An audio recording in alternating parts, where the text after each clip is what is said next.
Hey, Melissa, what's up? Hey, Craig. How are you? I'm freaking great. What a week. Holy smokes. What a week. Yeah, welcome to the Titletown podcast. We're recording on Monday, January 14th, coming fresh off that nice Patriots win on Sunday. Yeah. Excited to talk about it. Don't want to waste too much time. Enjoy the episode, people. Let's go, Pats. Yeah.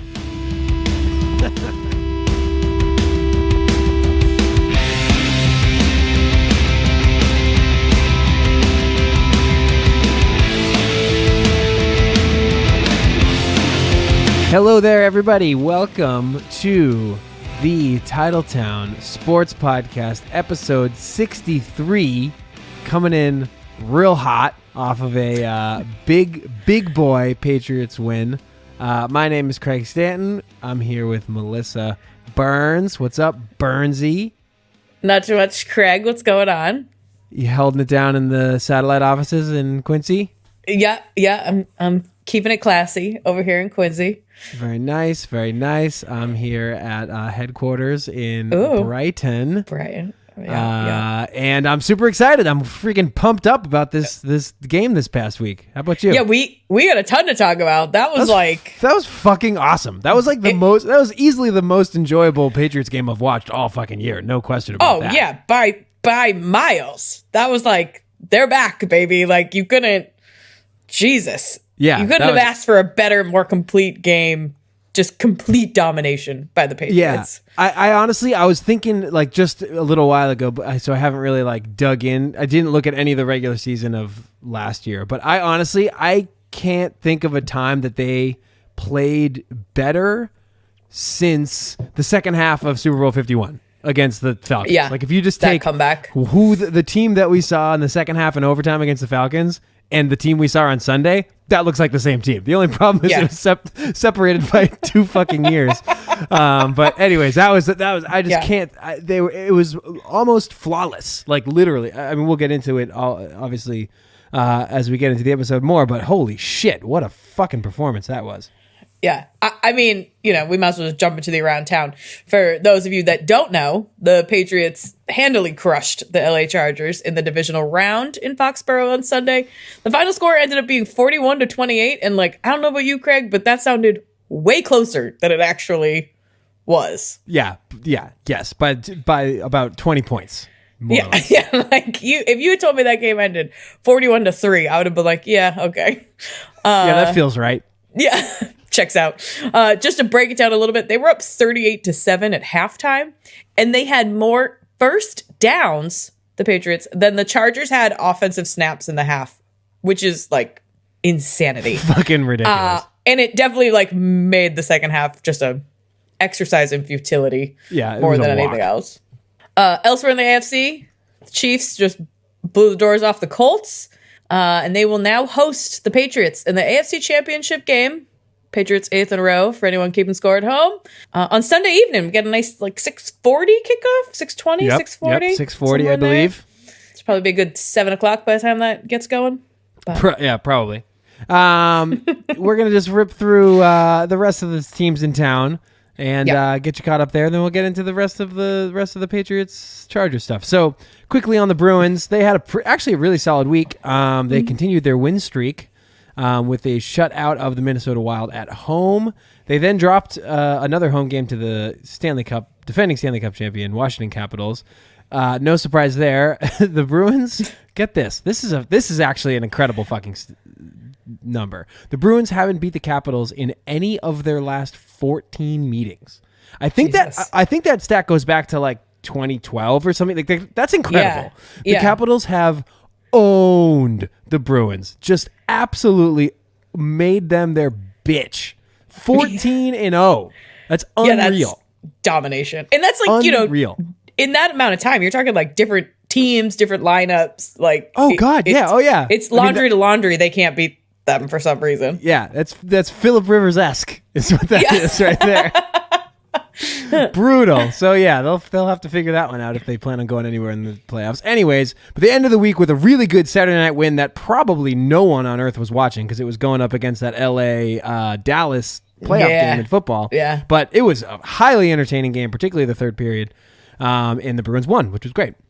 This week also, Tuukka Rask racked up his 250th win for the Bruins, all of which have been for the Bruins, and is now 3 shy of becoming the Bruins' all-time win leader. I assume as a goalie, all-time goalie win leader. Yeah, right. Correct. Yeah.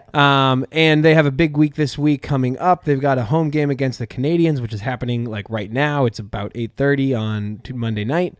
They're also playing the Flyers and the Blues, as well as the Rangers, and then they hit the All-Star break for about 10 days or so in the middle of January, end of January.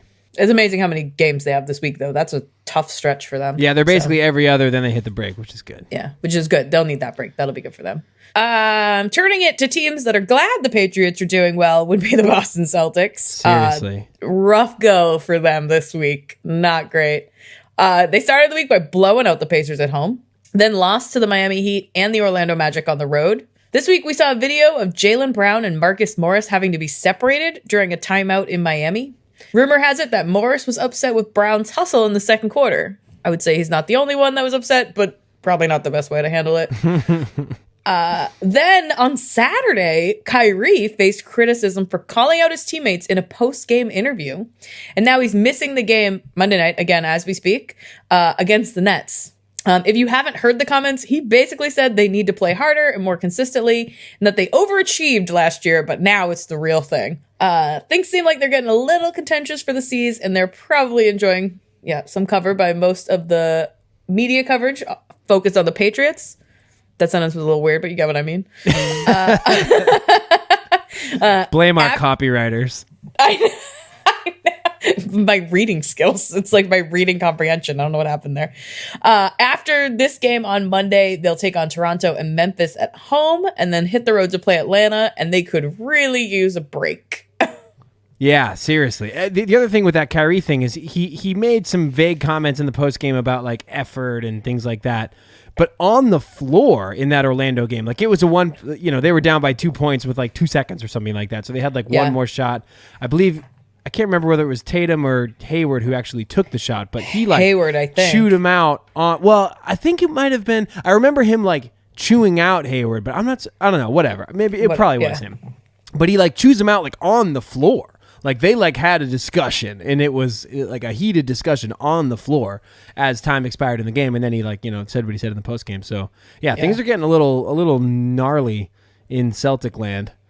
Yeah, not great. And I think Kyrie calling out those young players in a interview like that, not really the best way to lead your team and kind of motivate them and feel like you're all in it together. Like he's basically saying like, well, it's your fault.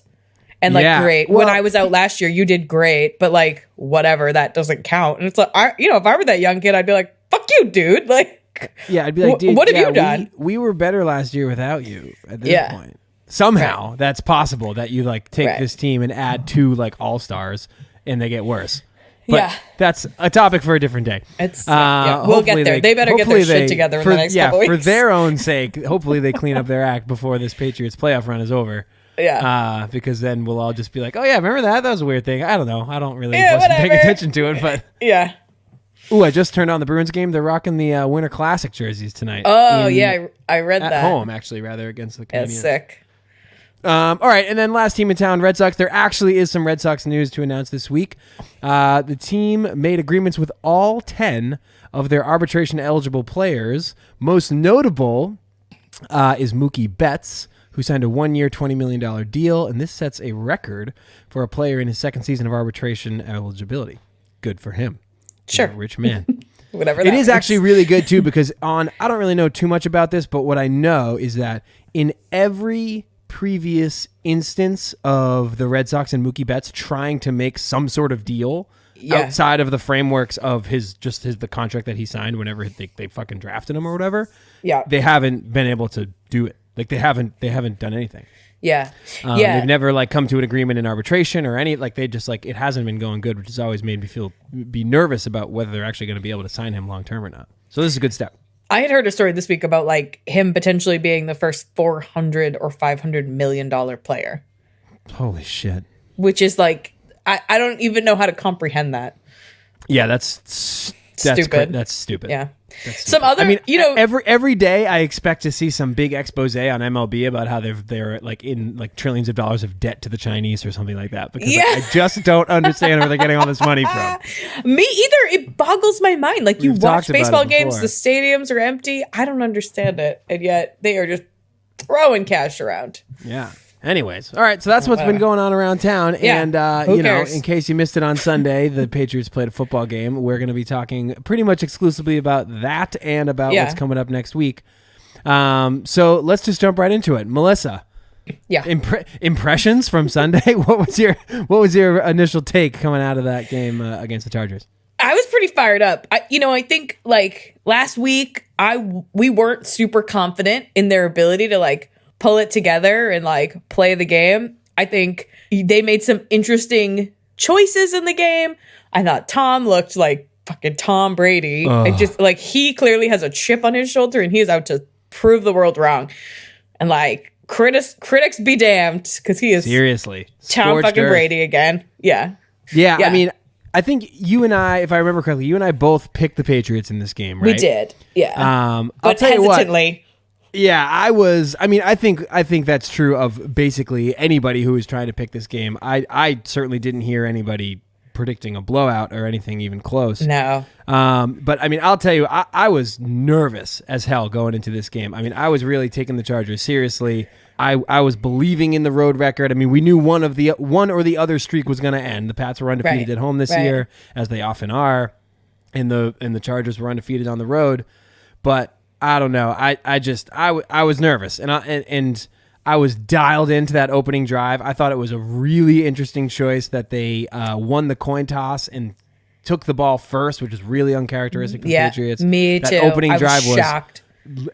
Actually perfect. Like, they took like half the quarter off the clock, marched down the field, put up 7 points. Like, oh man. I mean, the offense was just, like I said in the open there, like, I haven't seen the offense execute like that. I mean, I guess the previous Super Bowl, they were just like pinging the ball all over the place. But however good you felt about that, you were feeling equally as bad about the defensive end of things. But so that's why I compare it to the second half of the Super Bowl 51 against Atlanta, where like I haven't seen them play such a lopsided game against a decent opponent. You know, we can see them beat up on the Jets and Bills and stuff plenty, but it doesn't really tell you anything. But this was a real football team that came in here and they fucking blew them out.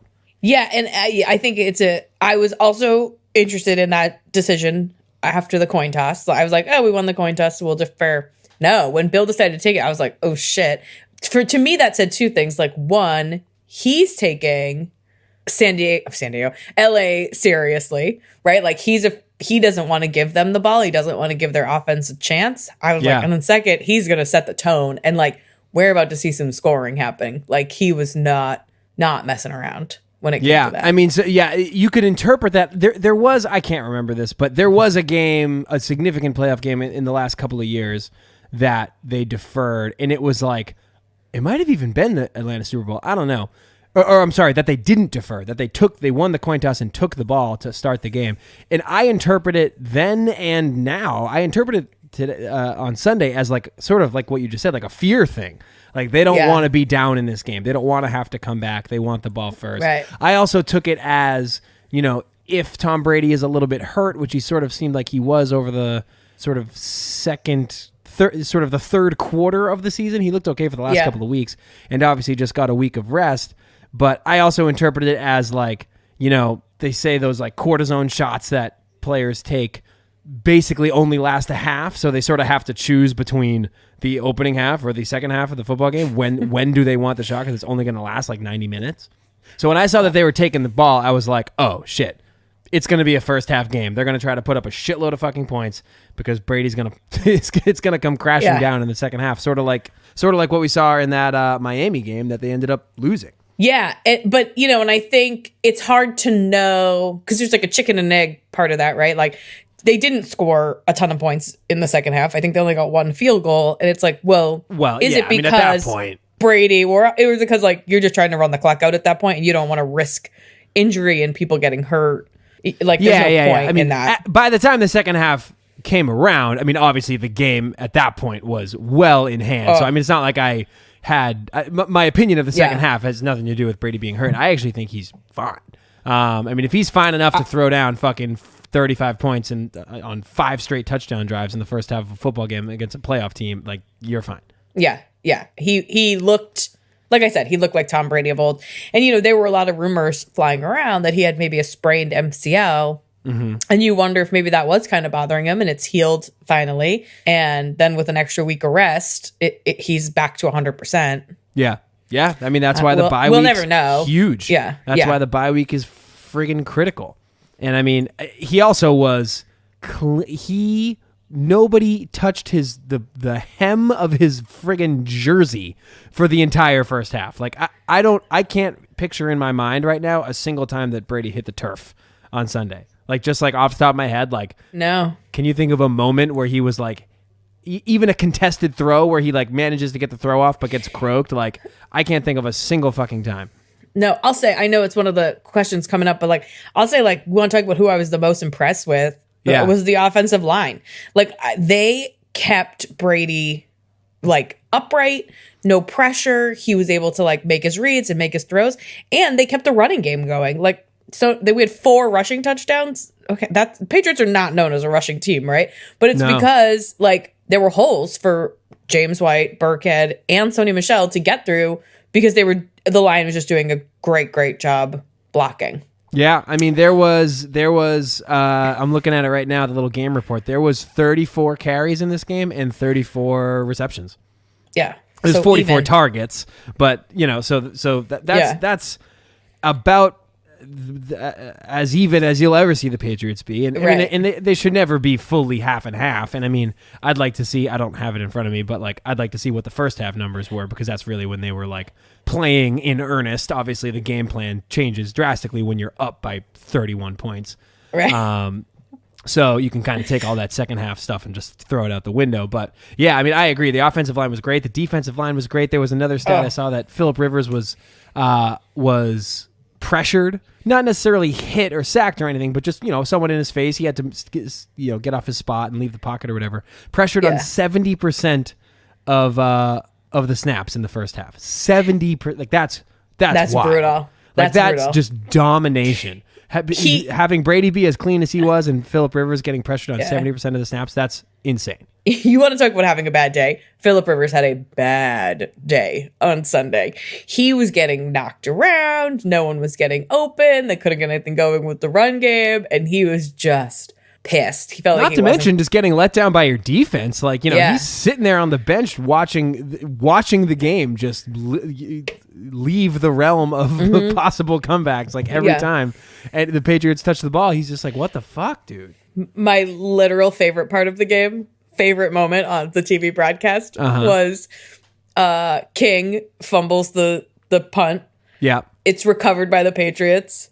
And they say, and here's Phillip Rivers' reaction on the sideline. And it's literally just him taking his helmet off, turning around, shaking his head, and sitting back down. And like the way they teed it up, you thought he was going to like slam his helmet or start yelling at somebody. But it was the most like, oh man, like hangdog response of all time. And I was like, why did you show that? Because that was the back-breaking moment. At that point, I think it was 28-7. Right. The Patriots finally go 3 and out. That's their only punt of the half, so they finally fucking have to give the ball away. The Chargers, remember the coin toss thing, are getting the ball back at the beginning of the second half, the beginning of the third quarter. So, theoretically, if they can march down the field and put one in the end zone before the half, now you've got 28-14. You get the ball back and score. Now you got 28-21. Theoretically, you could. There is a path to get back into the game. So the lone Patriots punt of the whole half happens. The guy fucking fumbles it. The Pats recover it. Then we score on that touchdown. Now it's 35-7. Like, thanks for playing, San Diego. It was See the you ultimate later. like ball buster moment. That was it. I mean, that was totally it. You know what's funny about that too? Is that Phillip Rivers, who's famous for lots of things, but on like the NFL mic'd up stuff, he's quite famous for not cursing. Yeah. So he throws around some like dang gummits and some like gosh darn it's and stuff like that. Yeah. Like, so I would just have loved to have gotten the audio of him being like, son of a goat milker. What I don't know. What do people say? I don't know how to think without cursing. So we were doing the same thing in our house. We were like, "Oh, what do you think Philip Rivers is saying right now?" And it's Bag, like, nabbit. what in the gosh heck is happening here? What in tarnation? Yeah. Yeah. You dropped that gosh darn ball. So he decided to vent his frustrations on every single ref for the entirety of the game, yeah, even when he was down by like 1,000 points. Fucking asshole. No. He was getting a lot of pressure. I could get being frustrated, but like the ref isn't letting them through. You're yelling he was at the wrong freaking people. going off at them all freaking day. I was like, dude, you're a dick. Just on the home. sidelines in his winter hat. He looked cold as shit. His face is all red, like he drank a 30 rack before he hit the field. Yeah, he doesn't look like a very in shape individual. Anyways, let's get back to the Patriots. So you're saying that you were so the person or people you were most impressed with was the offensive line? Yeah, I think that's been a point of contention well, I shouldn't say that. It has looked like a point of contention all year. We talked a few weeks ago about how Brady actually hasn't felt a lot of pressure. But I think, they were able to hold them off long enough that he was actually able to get some reads and didn't have to like duck out of some of his throws or didn't have to throw it away. Right. And they weren't, I think they had 2 penalties in the whole game. Like they weren't heavily penalized. So they did a good job, like, not giving shit up, which is important. And we've seen them lose games before where they get like called back. Well, I mean, I guess I can think of Edelman holding. I can think of like Shaq Mason getting a call. So, there were a few. Yeah, I mean, they weren't going to go the whole game with nothing, but. Right. It wasn't egregious, and I don't think it impacted the game in a way that it killed momentum, which we've seen happen a couple times this year. Yeah. Oh, yeah. I mean, I agree. The line had a great day. I mean, I would say both lines, offensive and defensive. And I mean, like, it's not as if there was ever big-time concerns this year about either one of those two groups sucking, but, like, they were dominant. Like, if they can play, if both lines play like that, for the next week games. and potentially the week after or 2 weeks after, like they'll win the Super Bowl, like straight up. Like if they can put up numbers like they did in this game, like they will win every game they play. They would the question be is, unbeatable. can they against different teams and different rushes and whatever? But definitely the O-line kept Brady as clean as a fucking whistle. Yeah.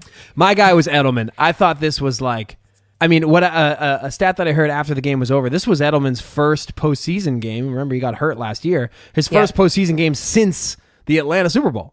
And he was freaking balling. Oh, my God. I was legit. We talked last week about, like, what's it going to take to win this game. And I was like, I don't think that Edelman and Gronk are going to be your guys. Like, I hadn't at that point seen really much evidence that they would be, just flipping the switch and turning into the versions of themselves that we've grown to love. Like I was like, you're gonna have to do it with James White and Cordero Patterson, and to a certain extent that was true with White and Michelle. But I mean, and Gronk was targeted once, so I mean I was half right, but but he had a good game blocking. He did. Yeah, I actually rewatched some of the highlights between yesterday and today, and I look at you. Made just the highlights. Don't give me too much credit now. Studying tape. I made a little mental note of every time I saw Gronk on the field and like how it was affecting some of those longer runs, and he really did. I mean, I don't usually focus on like blocking tight ends when I'm just casually watching a football game, but anyways, back to Edelman. The dude was fucking nails. I mean, he was all over the place. You could tell like he was just dialed in like a friggin' psychopath. Like he would have literally run through a wall. Like that guy was awesome on Sunday. Do you think him and Tom had like a I don't know what they did. They game? looked like they blew some fucking rails before the game and then just balled out all over everybody. I mean, they're not immune. They hear the criticism. They hear people talking about them. Tom knows people are saying like, oh, this is it. He's hit the cliff. And it pisses him off, like, because he's competitive. And so if he was hurt and he couldn't play at 100%, and now he can, he's going to have that fuck you attitude. And I think he takes Edelman right along with him. Like, I think when Brady gets all hyped up, Edelman gets all juiced up right with him. Like, he can't control himself. Yeah, absolutely. I mean, Edelman is so Brady's guy that, like, I mean, not nearly as many people are talking about Edelman on the decline as are talking about Brady on the decline. So, but I think he takes it all personally. And I think that Julian Edelman is just like a nut, as Tom Brady is a nut. I mean, Brady's position on the field doesn't require him like getting blasted by DBs and stuff and getting up and flexing on them and shit like that. But I mean, both of those guys. I mean, it's as a Patriots fan when you watch a win like that, obviously, it's hard to if you say like who was the best player, you almost hard. always skip Tom Brady because like he's usually very good. Right. And I think the same is true in this game. So I mean, really, if I had to give out the stars, my number one star would be Tom, followed by Sure. Gettleman, who I think I feel they like- were just locked in. It was great. There's like an asterisk on that, right? To your point, like it's always Tom, and then it's like, and who else? Really? When you're Yeah, talking right. about, I like, mean, star of they the game for the literally- Patriots. Yeah, like I read a lot of Greg Bedard on Boston Sports Journal. Like he literally Yeah. doesn't. He rarely even mentions Brady in like the positives coming out of any given game because it's like Yeah. it's just kind of a given. It's expected. So when he does his like That's tough, 3 up, man. 3 down situation, like Yeah. he's like disqualified. It kind of sucks if you're Tom Brady because it's like, you know, when you do great, we're like, okay, you're Tom fucking Brady, great. And when you do shitty, we're like, what the hell? What happened to Tom Brady? And, Like, you and also can't when he win. does, think about that statement too, like when he does shitty, which means when he does shitty by his own incredibly high exactly. greatest of Right. all time standards. It doesn't mean when he actually does shitty, like relative to the when he- mean quarterback in the Right. NFL. When he plays like a top 10 quarterback instead of a like top 2 quarterback, Yeah, we're like, instead of like number one by a mile. Yeah. yeah. How annoying. He's losing. When he plays He's a like number loser. 5 with some discussion instead of number Yeah. 1, no debate. Yeah, we fucking throw a nutty. Yeah, go ahead. Oh no, I was just gonna say, like, what do you put on the coaching in this game? Like, what credit do you give to like Bill and McDaniels and Brian Flores for the plan that they put together? Yeah, I mean, good question. I think for the offense, I mean, honestly, the Chargers did the thing that teams do that consistently Tom Brady absolutely owns, which is like play a bunch of zone and like don't jam his receivers who are running routes off the line, and they just do this soft zone thing. This is literally the reason why the Patriots have historically owned the Steelers over the last like 5 or so years, because they play this stupid ass soft zone that Brady absolutely kills. And so Yeah. offensively, I don't know if like the strategy was necessarily like so good. I think the execution was goddamn flawless. So Yeah. from a coaching perspective, it's like, all right, yeah. I mean, when your guys are going out there and executing everything perfectly, it doesn't make it look like there's a lot. I mean, they didn't play any. There was no trickery. There was not a lot of deception. They were just playing straight up and winning. You know? Yeah. I mean, I look at it as like they did a good job identifying the Chargers' weaknesses, of which there weren't a lot. Like they were a very solid, strong team all year. And then I didn't really feel like they had to make any adjustments on the fly. So I feel like they just had a game plan and they were able to just kind of roll with it the whole time. they were executing everything. It was exactly what Incredible. you would hope for. Defensively, I do give the coaching a lot of credit because I don't think that the Patriots are like just so stacked on defense, you know, that they can just like roll the balls out there and beat anybody on any given Sunday. So yeah, I mean, I definitely think, you know, Brian Flores had a great day.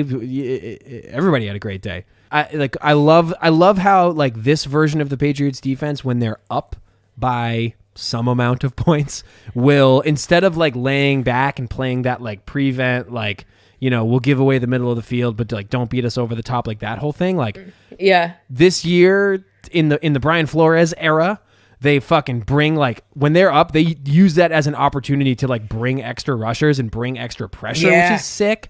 Like, I love that. And the team loves that. Like, the fans love that. The defense themselves loves that. Yeah, like they the get players on pumped the for bench it. love that. Like, that's such a sick way to play if you can play like that. Like, you get that 2-touchdown lead, and then you just start fucking going for it on defense because you're less scared about getting burned by sending extra pressure and stuff like that. But you just put people on their ass. It's great. Well, and it's so demoralizing for the other team too, because when you're getting to the quarterback, like they can't catch a break. And we saw it work perfectly with Phillip Rivers. It not jostled him, rattled him. Thank you.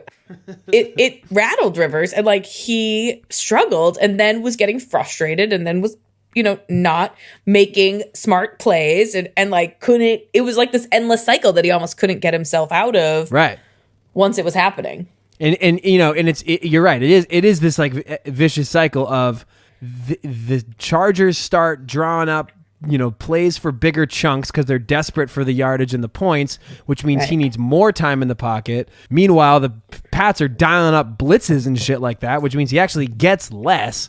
So not only does he have less time than he had before, but also the play that they're calling requires more than it did, initially. So where on a normal, 0-0 game coming out of the chute, he might only need a second or 2 seconds in the pocket. But now that you're behind by 2 or 3 scores, you're dialing up plays to get your receivers down the field to score some points in small spaces. So now you need 3-4 and you only have 1.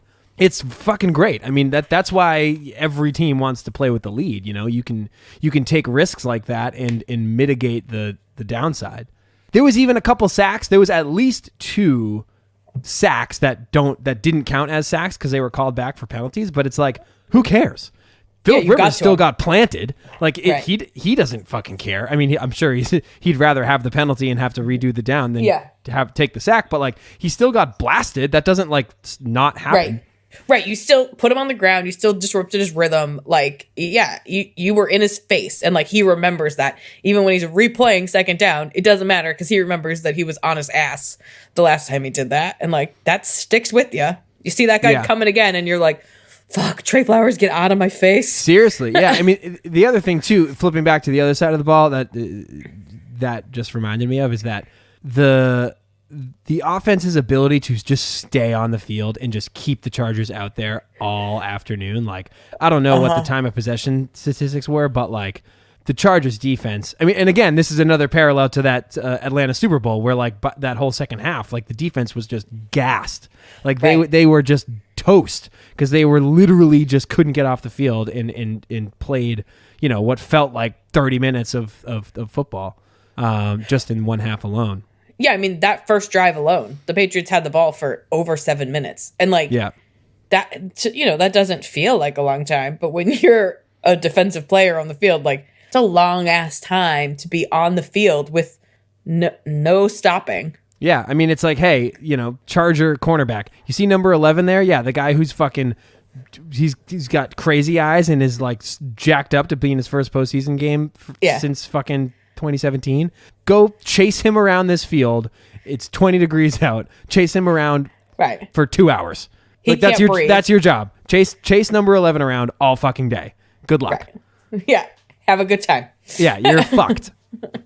It was great. So yeah, I mean, that hell of a game. What's unfortunate is that years from now, we'll look back on this game and think of it as another, as Dan Shaughnessy would say, tomato can divisional round game, like the Titans were last year and like whatever. But like this is tomato can score for sure, but this is no tomato can. Like they could have lost. I wouldn't have been shocked. Like I would not have been super surprised if they lost.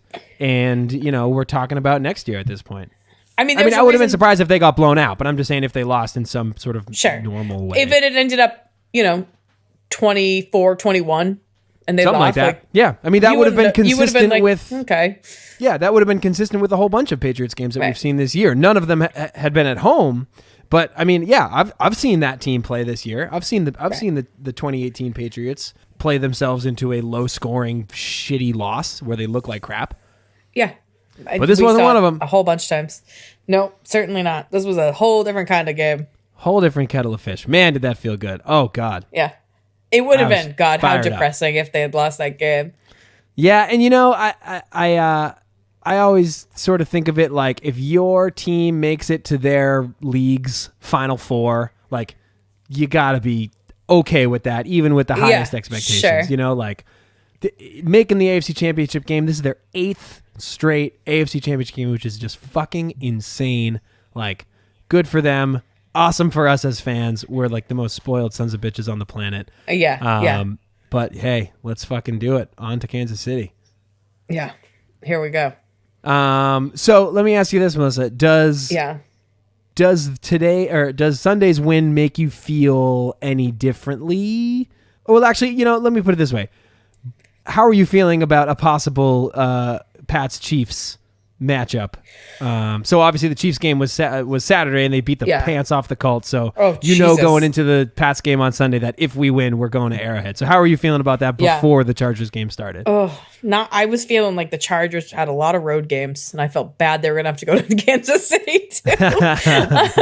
I didn't feel great about that. I mean, you know why I didn't feel great is because Indy, who looked so dominant against the Texans, looked like a 6 seed against Kansas City. Like, oh yeah, Kansas City just boys amongst owned men them, and I was like, shit.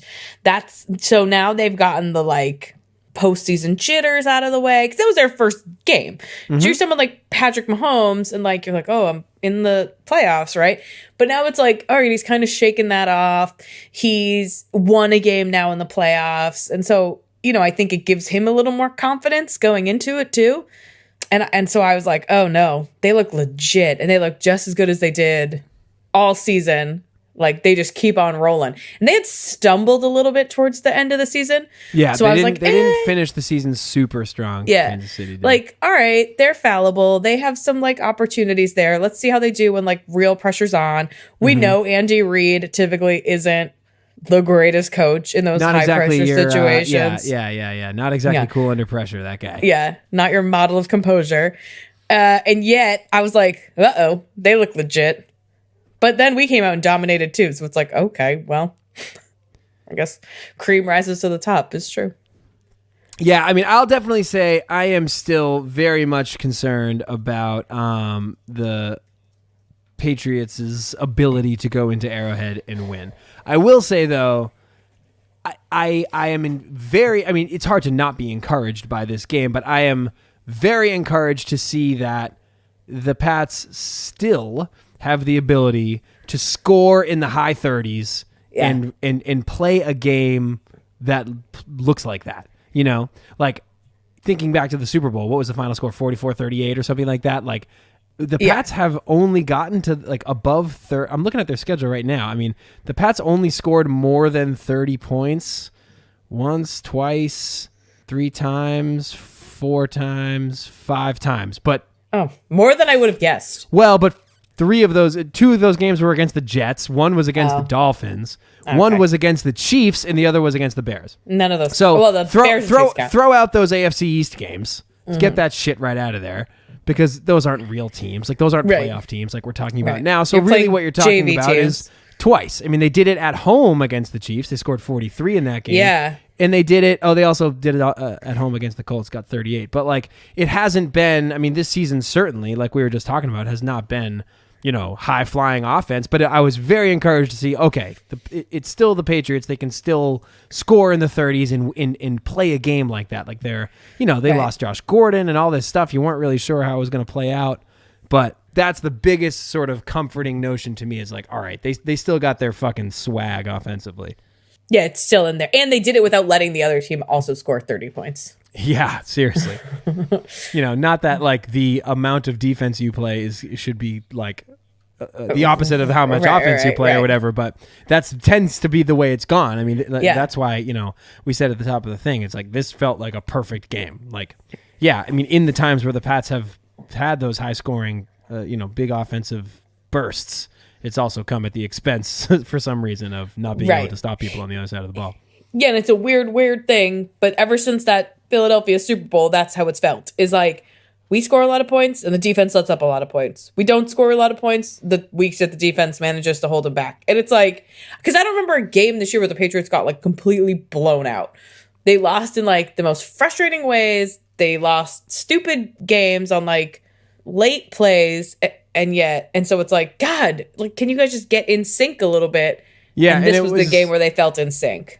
Yeah, and I mean, like, really the blowout games, you're looking at the Tennessee game, which was a disaster, and the Week 2 Lions game, which also was a disaster. But, the anomalies. Sort of, the Patriots were playing up or down to their competition seemingly all year. So, yeah, I mean, that was definitely something to be concerned about, and it still is. But, just leaving that Chargers game, you got to feel good about pretty much all aspects of your team. For me specifically, it was just like, all right, we can hang offensively with the Chiefs at least. I don't know if we can stop them, but I think we can hang offensively with them. Yeah, we won't be embarrassed. I hope not. Yeah. Here's another question. This is sort of our like poor man's lightning round this week. Just lots of different questions about the game and the games upcoming. So it's obviously early in the week now, but the game time temperature for the AFC Championship game in Kansas City on Sunday is forecasted to be a low of -5 and a high of 10 degrees, which is insane. What's your take on the weather? You think that'll help the Pats, hurt the Pats? Is it a wash? Like, obviously Kansas City isn't.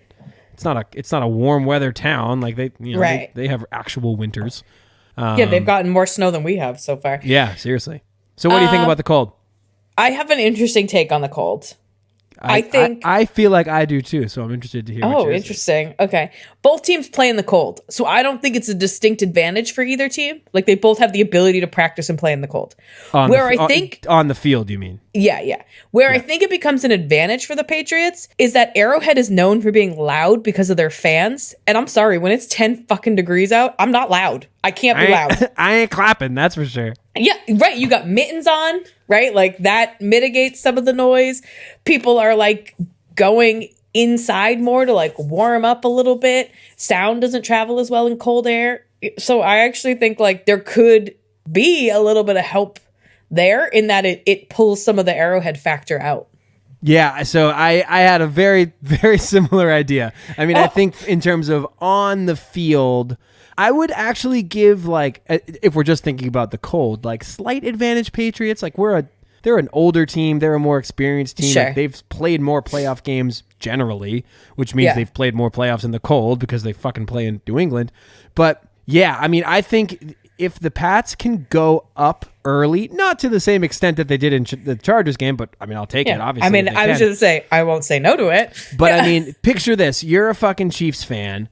Yeah. And you're sitting your ass there and you're way up high seat in Arrowhead. Yeah. And it's 0 degrees and your team's down 14 fucking at the end of the first quarter. Like, no thanks. You're miserable at that point. Like, you're probably not going home. No. You know, I'm not saying everyone's going to bail, but like, I'm thinking that's about tough it. sledding as a fan. Like, and if the Pats give them any reason to quit, like I think the fans would be taken out of it because that's not a pleasant viewing experience. I don't care how much of a fan of the team you are.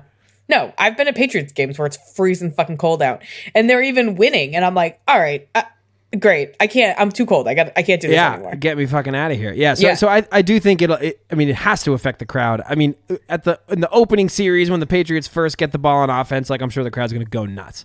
But it's a long game. This thing's going to be 3+ hours, right? And it's going to get colder as the game progresses. Like it's not going to be pretty.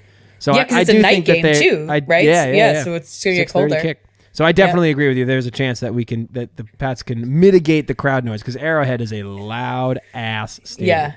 Yeah. You know where else was shockingly loud as I was watching some of the NFC games? I could not believe how loud the New Orleans fans were. Where they play the they Georgia get after Dome now, it in the Superdome. Superdome. It's still the Superdome? I was like, shit, it's loud there. Like you could hear it coming through on TV. Why would they play in the Georgia Dome? They're in New Orleans, Louisiana. I don't know. Neutral site. Maybe they like to keep it even. They just wanted to try to give the opposing team an advantage. Oh my God, I'm like Georgia. The president. I don't even know what state I'm in. That's so embarrassing. Anyways, too. That's it. That is another tough place to play. And that actually leads us to our next question here, which is in the wild card round, all but one home team lost. So road teams did very well in the wild card weekend. Yeah. And this week, you and I both had 3 out of 4 home teams winning, but all 4 scratch held: Pats, Saints, Rams, and Chiefs. So 1s and 2s across the board.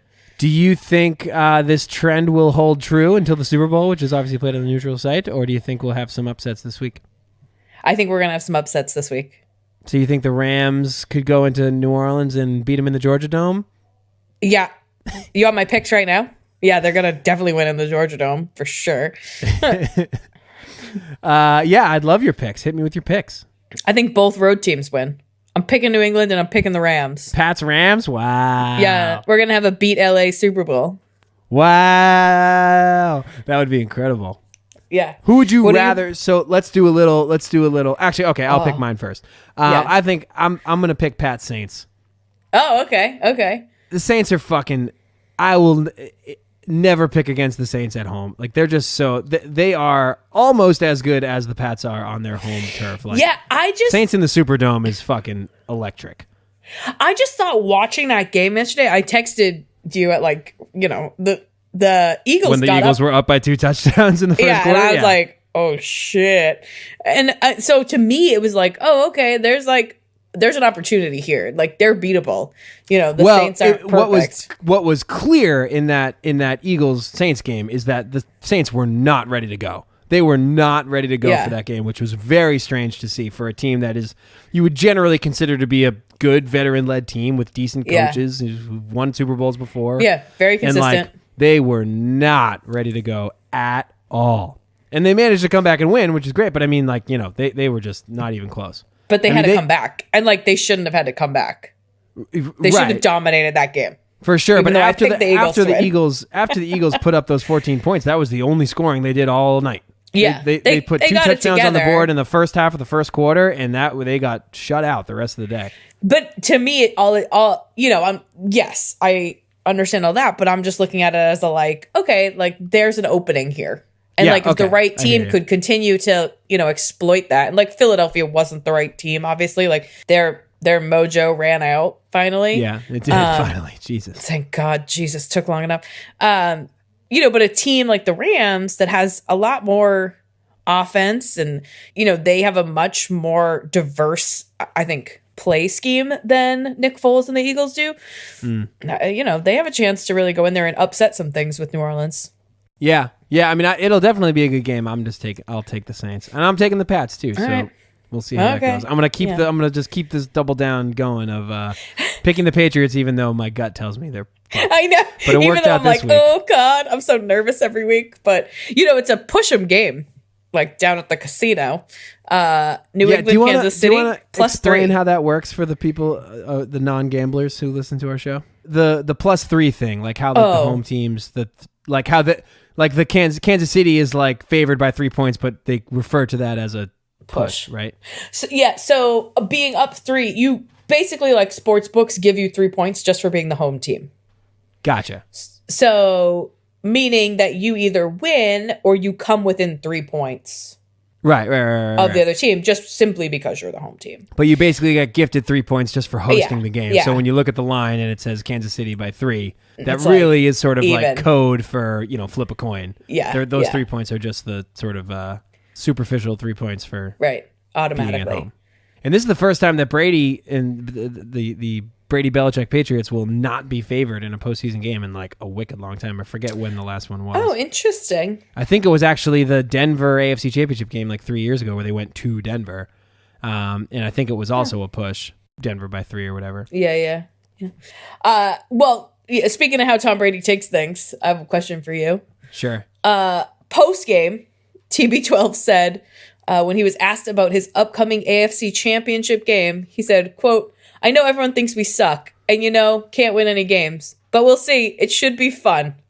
What do you think of Tom Brady's kind of candor in that moment? Well, so I thought it was a little strange, and I've been hearing and reading a lot of reaction to it, and I heard a little bit of it in the post game on Sunday, and then more of it today, where everyone's just kind of looking around I'm sorry, who was saying the Patriots suck?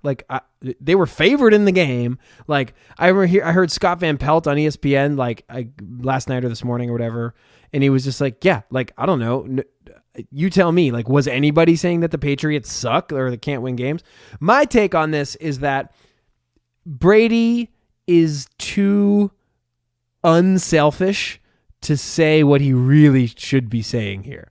If you take this statement, which is, again, I know everyone thinks we suck and, can't win any games, but we'll see. It should be fun. If you just take the "we suck" and replace it with an "I suck," then it makes total sense. Because if he makes this statement about him, Tom Brady, hey, I know everybody thinks I suck and, that I can't win any games, but we'll see. It should be fun. Then it's oh, yeah, well, yes, lots of people have been talking at length for many years about how Tom Brady has, fallen off a cliff and blah, blah, blah, blah. What doesn't make sense is him turning it into a "we," the Patriots overall, which nobody is saying the Patriots suck. That's stupid. But, I think he was basically just trying to say, hey, fuck you, anybody that doubted me personally, Tom, the quarterback. But he's just too much of a, savvy media person answering these questions to ever come off as LeBron James-esque, just overly me, I. You know what I mean? Yeah, he's just gonna, if I suck, you must all suck. I'm just gonna lump you in with me. Yeah. But let me tell you, I love the chip on the shoulder. Love it. Me love it. too. New I'm Patriots here for mantra: it. embrace the Yeah. noise. Listen to the noise. We Yeah. are no longer Put it ignoring the up. noise. Bulletin board material. Get 2 bulletin boards. Put it all Yeah. up there. And I Post mean- every idiot in the planet saying that Tom Brady's done and he should just hang it up after this year. 'Cause Right, It just right. gets him going. Which is what they've also always done. I mean, like Bill Yeah. Belichick telling his players to ignore the noise is basically him saying, "Stay off social media and don't get in Right. any trouble." Well, Because exactly. they've always listened to the noise and embraced Yeah. the noise when it was when they had reason to spin it to their advantage. Yeah, you can listen to it. You just can't contribute to it. Right. Exactly. That's a Yeah. good way to put it. But yeah, the chip on your shoulder pats, look out, because Yeah. that's fucking great. If Tom Brady can have the ass and fucking play like he's pissed off, Yeah. Get I'm some more game. ESPN commentators. Oh, just wait. People climbing right up Mahomes' ass all week, too. It's just going to get right under Brady's skin as everyone's talking about, like, oh, Patrick Mahomes is the next great thing and he's the second coming. And, correct me if I'm wrong, but Mahomes hit 50 touchdowns this year, too, right? I don't know, but I'll look it up. Keep going. And Brady had been the first quarterback to do that. And I think I saw them throw that stat up at the end of the Chargers game where it was like, oh, next week we're going to get like this battle of great quarterbacks. And if I were Tom Brady, I'd be like, fuck you. That dude's not a great quarterback. He's played for 1 season. Maybe he'll be great, but I'm still Tom Brady. Yeah. Totally. And you're right. He did actually throw for exactly 50 touchdowns this year. Yeah. So same Yeah. Tom. I mean, the battle of two. If you're just looking at this year, the battle of two great quarterbacks. I mean, it is only this year though. Like that's the only thing that's going to matter. And Pat Mahomes yeah, it's is true. your presumptive NFL MVP, and whatever. But I mean, he's a scary man for sure. but it's I'll definitely still put my not. money on Tom Brady. It's not exactly a like heavyweight historical matchup, but he's I also basically the wonder, best QB going this year. Yeah. I also wonder like what it's like for him. Like, all right, so he, kind of shook the monkey off he didn't have a monkey on his back. He's never played before, but like, shook off some of the nerves and anxiety by playing that game against Indy. But now he's going against Tom Brady, who he's probably idolized for years. Like he was a kid when Tom Brady came into the league. And it's like, all of a sudden you're like, oh shit, like he's kind of the best that ever was. And, can I compete with that? Like, am I at the same level? See, No. if that's what I would be thinking if I was him. Yeah. God, Pat Mahomes is 23. Jesus Christ. Which means he was, 6 years old when Tom Brady won his first Super Bowl in 2001? Jesus fucking Christ. So literally for the entirety of Patrick Mahomes' life, pretty much, Tom Brady's since he's been been dominant. able to speak and remember things. Oh no. Pat Mahomes has been a fucking, I'm sorry, did you just get distracted by this goal also? No, I don't have that on. Oh, okay. You said, oh no, like 2 seconds after the Canadians scored on a Bruins power play. The Canadians just scored a shorthanded goal to make it 2-1. Shorthanded I think goals. The Bruins, go ahead. no, I think we're about to say the same thing. Yeah, you Bruins number 1 and giving up shorthanded goals this go. season. Lead the league in giving up shorthanded goals, and they just added to their lead. Yeah. By fucking Lead the giving league up by this a one. lot. Like it's not Yeah. like 1. It's That's like a pretty- it's like an embarrassing number. Pretty dubious category. I think they said that stat on the Winter Classic. Maybe I don't know. I can maybe. hear I it heard being it somewhere. said in Yeah. Doc Emmerich's voice. Or it was like a rivalry game or whatever. Something like that. Yeah. It was as someone was scoring a shorthanded goal. And they were like the best team in scoring shorthanded goals. And they were like, and the Bruins were the worst. And I was like, fuck you. And fuck not so them. great. That's terrible. That's shitty. so You can't great. give up shorthanded goals. brutal thing to Jesus. lead the league in. Yeah. Not the stat sheet you want to be at the top of. All right, so what do you think? You got any Anyway, any takes to clean up before the end of the game? I know that I'm gonna be before the end of the episode. Rather, I'm gonna suspend my Gostkowski take until next week. Obviously, he You was clean kinda this have week, to. but not a whole lot of high pressure kicks. I wouldn't say for Steven Gostkowski this Oh my week. So God. You always find a way to discredit what he does. book it. Missed point after. It's gonna Yeah. happen. Oh, you know who finally hit the wall? Adam Vinatieri. Oh man, I felt so field goal bad and for an him. extra point. I felt so. I was feeling for him hard. His Missed age point finally after catching up and to a him. missed field goal, and the field goal was closer than the point after attempt. It was like Yeah. a 23-yard field goal. Point afters are like 30 or 35 or something. Yeah, they're far now. Yeah. Yikes, poor guy. Do you think he should retire? I mean, no. Why bother? Other kickers in the league blow. He's like, that's actually a good point. What's the alternative? That's basically all anybody can say when I talk shit about Steven Gostkowski. Right. Yeah, I mean, he's like 46. Like, it's nuts how old he is. Yeah. And he basically all he said, is a kicker. like, he obviously gets asked year after year if he's going to come back, and he basically said, like, I'll play if they'll have me type of thing. But I just hope that he doesn't put himself in a position where, like, he has to get, like, cut or released or something like that. Oh, yeah, that. I don't think with his reputation that anyone would let that happen. I feel like they would have a conversation with him and say, like, you don't have it anymore. We got this kid. Like, it's time to hang it up. Yeah, let him retire.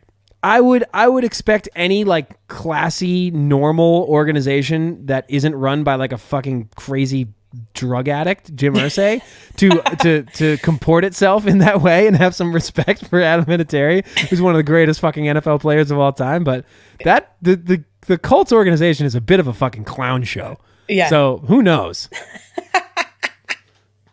Well, we'll see. I feel good about where the Patriots are at. I feel terrible about where the Celtics are at, but they're lucky that Patriots keep rolling, so we don't have to worry about them yet. Yeah, for sure. And I mean, you know, we can all ride this win out all this week, but it's gonna come. It's gonna come to a head again, and hopefully, we're going to another Super Bowl. That would be something. That would be incredible. Just going to 3 Super Bowls in a row, like not to get ahead of ourselves. Oh, I remember what I was gonna ask now. What I was gonna ask is let's just for a second, be a little jinxy and say that the Patriots win. Who would you rather play in the Super Bowl, New Orleans or the Rams? Oh, the Rams. Why? Because they're young and new, and I think they're fast. But I think Drew Brees has the composure and the been here before over the rest of them. Yeah, I agree. I mean, they're green on offense. They got a veteran defense though. But yeah, I agree. From the coach on down, I mean that's a pretty green team. I'll take the Rams. I agree. Yeah, I would take the Rams. And how sweet would that be? Although Super Bowl rematches years later have not really panned out very well for the Pats. No, beat the Eagles the first time, lose to them the second time, lose to the Giants both times. I don't know if I really look forward to another rematch. Yeah. But anyways. Oh yeah, but we weren't favored in that first Super Bowl. That was like the one that started it all. Well, right, show on turf. But you don't think that would be like a huge narrative going into it if it was a Pats-Rams Super Bowl? Like we'd be hearing all about that. I didn't really think about it because I think of them as the LA Rams now. Yeah. And, they were St. Louis when we played them the first time. And I didn't really associate them together at first. Yeah. I learned in that, all right, this is all I'll say and then we'll get out of here. Okay. But I think he does the radio broadcast, but Kurt Warner does like the broadcast for the LA Rams now. They really? showed him in the Cowboys game up in the booth. And I was like, oh, is he like a coach or something like that? Like, because he clearly looked to be like working. He wasn't like drinking a Bud Light. And then they said that he does like the color commentator, like similar to like Scott Zolak or whatever. Like does the color on the radio. Oh, so Kurt would be fucking still associates them. Yeah, for sure. He remembers. He remembers. So, anyways, big week this week. What a day on Sunday. That was fucking awesome. Hopefully, we can keep it rolling into next week. Yeah, lots to look forward to. I'm pumped. If you have any thoughts that you want to share with us, you can tweet us at Titletown Pod. You can also call us, leave us a voicemail at 914-87-TT-POD. She was so close. It's 904-87-TT-POD. Fuck. I was like, is it 91 or 90? Why can't I get that right? It's all right. Someday. Well, but yeah, please leave us a voicemail. We'll get you on the podcast. I'm sorry to those people who I forgot about in last week's episode. Ben in Framingham, Dan in New Hampshire. My bad, guys. We do listen to them. But sometimes we forget. Sometimes we forget that they happened. Sometimes we forget that they happened. We're sorry. So that's please, our bad. Call with your takes. We appreciate Do it again. Do it closer to when we record. We have better memory then. For sure. All right, Burnsy, I'll see you next week. See you next week. Later.